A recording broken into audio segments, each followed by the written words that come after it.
мајката која тргувала со својата 8-годишна ќерка, а врз која беше извршено сексуално насилство со тешки телесни повреди.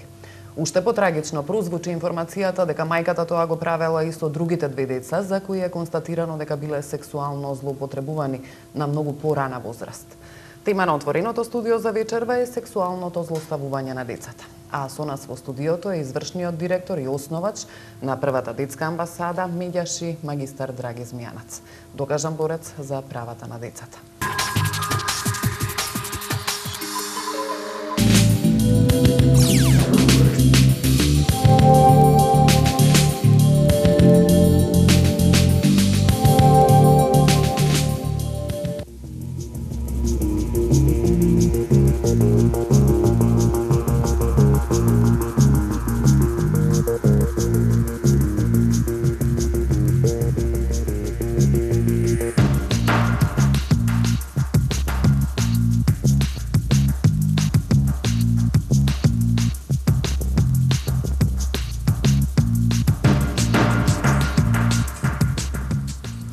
Добро вечер. Денувиве македонската јавност ја разбранува веста за мајката која тргувала со својата 8-годишна ќерка, а врз која беше извршено сексуално насилство со тешки телесни повреди. Уште потрагично прозвучи информацијата дека мајката тоа го правела и со другите две деца, за кои е констатирано дека биле сексуално злоупотребувани на многу порана возраст. Тема на отвореното студио за вечерва е сексуалното злоставување на децата. А со нас во студиото е извршниот директор и основач на првата детска амбасада Медјаши, магистар Драги Змијанац, докажан борец за правата на децата. Добре дојдовте во студиото на ОС. Добро ве најдов. На почеток, дали вашата институција е запозната со овој случај кој го споменат во најавата?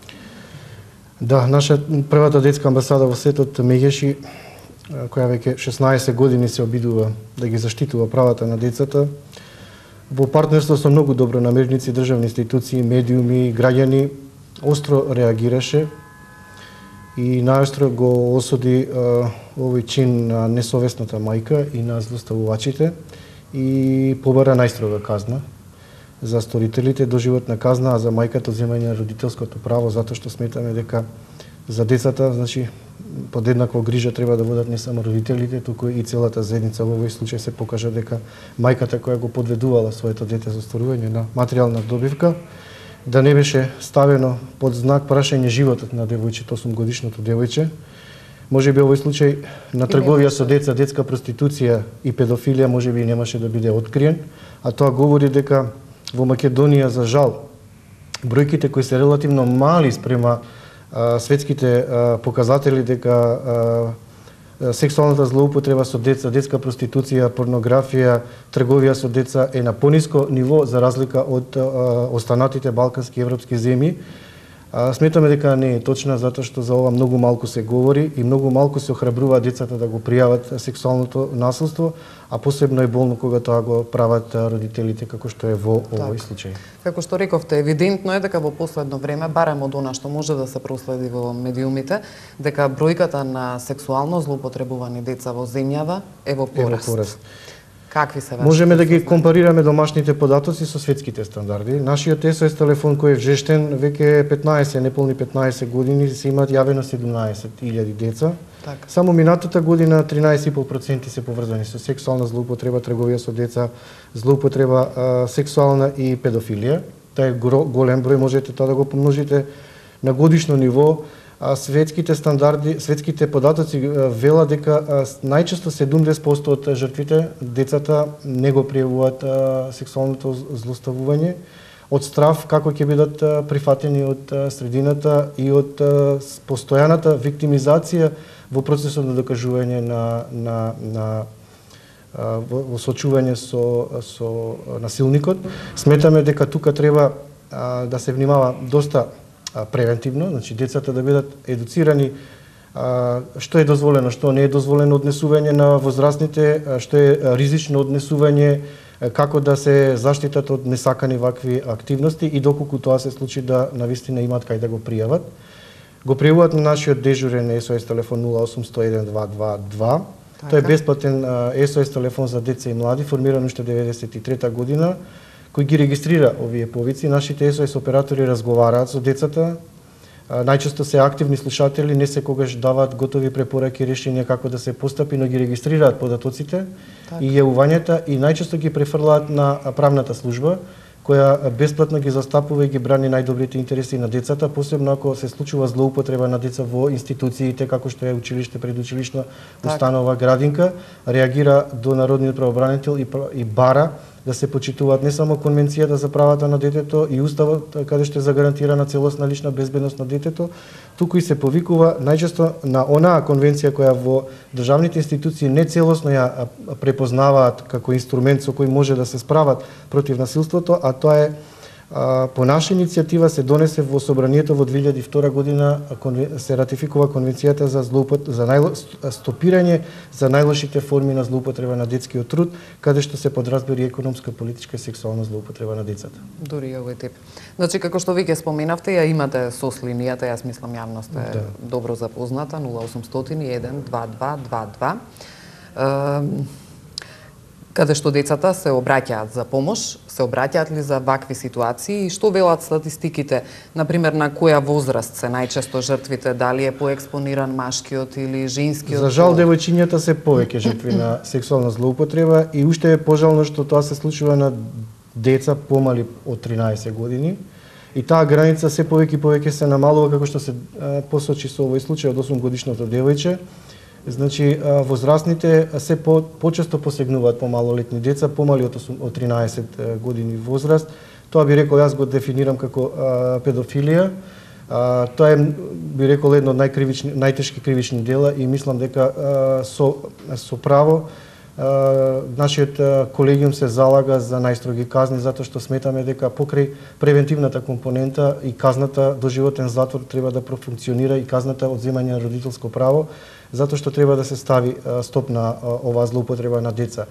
Во овој случај мислам дека одговорноста не треба да биде само на родителот, туку и на државните институции, пред се Центарот за социјална работа, затоа што сметаме дека овие семејства во кризна состојба со ваков начин на ризично живење и обезбедување на екзистенција, посебно на овие деца кои не се вклучени во воспитно-образовниот процес, а знаете дека во Македонија има 18.500 деца кои не идат на училиште, се потешка е можноста на државните институции да воспостават директен контакт со овие деца, затоа што тие се постојано на улица, питача заработуваат на подеднорно тешки услови екзистенција за своите најблиски, од тешки физички работи, чување на добиток, работа, би рекол, на раскрсниците до детска проституција.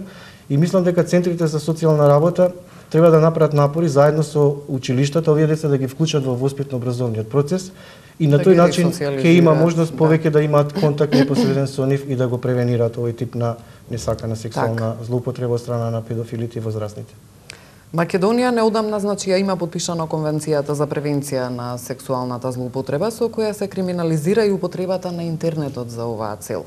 Во светот е актуелна борбата против така наречената сайбер педофилија. Имаме ли информации за такви појави во Македонија? Такви случаи, да речеме, дали има евидентиран?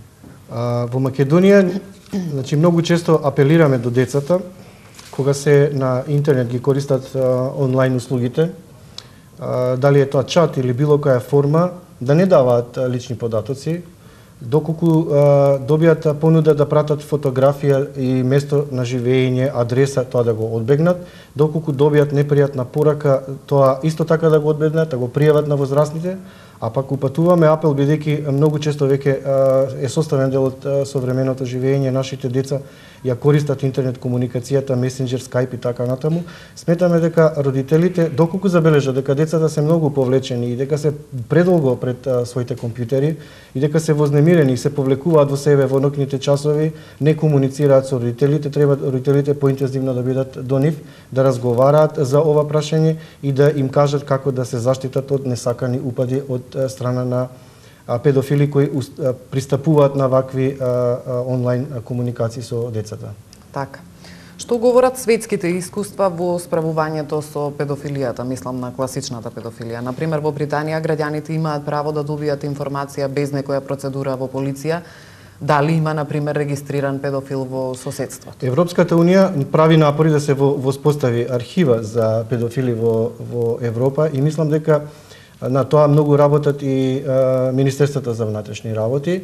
Несакани порно сајтови се забрануваат подитно да може да бидат пристапни и мислам дека сме многу благодарни ние како граѓанска организација, како Прва детска амбасада во светот Мегеши, што се случи пред неколку години да имаше една таква пристапна порно страница, интервениравме, тие многу брзо интервенира, ја тргна од употреба. Мислам дека тоа е добра соработка со ова институција. Она што исто така не радува, бидејќи сме дел од еден регионален програм за детето сведок, жртва на сексуална злоупотреба, со судиите од основните судови во Република Македонија имавме обука токму за ова проблематика педофилија, сексуална злоупотреба, каде што беа информирани како во процесот на сведочење страна на детето, дека детето треба да биде изолирано во посебна просторија, адаптирана специјално за нив со скрин огледала, за да не бидат дополнително виктимизирани, злоупотребувани во процесот на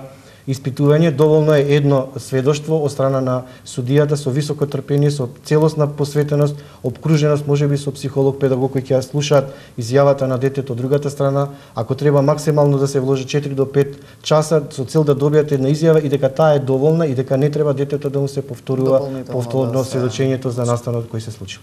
Така, кога сме веќе ги споминавме светските искуства и вашите соработки, вие неодамна добивте една интернационална награда, би рекла со многу убаво име, Ангел на годината 2008.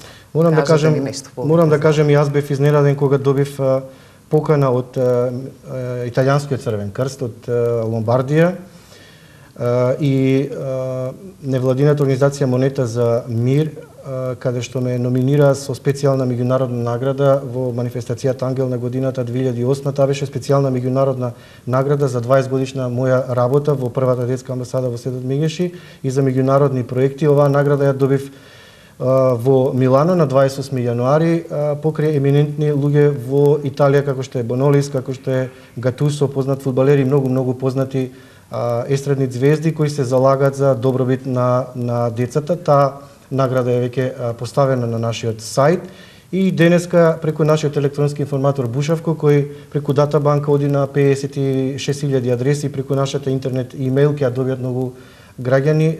Ние не направивме за тоа промоција и пресконференција. Сметаме дека овој електронски информатор кој го читаат многу наши подржувачи ќе можат да бидат информирани за она што навистина не само јас, туку и Првата детска амбасада во светот Мегеши. Морам да кажам, неколку пати ја спомнав Република Македонија таму.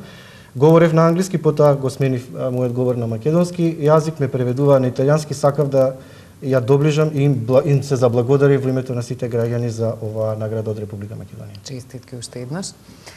И за крај на оваа емисија да ни кажете кои се следните планови, односно проекти за работа на Првата детска амбасада? Ние она што го предпочитаме е да не само даваме реакции, осудувања, да не ја дефинираме состојбата во Република Македонија, туку да даваме секојаш директна помош на децата. Значи покрај SOS телефонот и бесплатната правна служба, тука се детските работилници, но она што во моментот сме многу фокусирани е дневниот центар за деца на улица. Затоа што мислам дека тој дневен центар за деца на улица, каде што ние во понеделник, среда и петок ги собираме децата од населба Аеродром, кои живеат во тешки субстандардни услови покрај реката Вардар, доаѓаат кај нас, ги капеме, ги тушираме, имаме евиденција за нивните вакцини, здравствено ги осигуруваме, им обезбедуваме извод од матична книга на родените, им обезбедуваме топол оброк и се обидуваме да ги вклучиме во воспитно-образовниот процес, затоа што нашето мото е едно дете во училиште, едно дете помалку на улица. Така. Ви благодарам многу и ви посакувам успех во понатамошната работа и уште многу вакви награди. И вам што ни дадовте можност да покажеме до кај сме стигнале. Ви благодарам. Поздрав.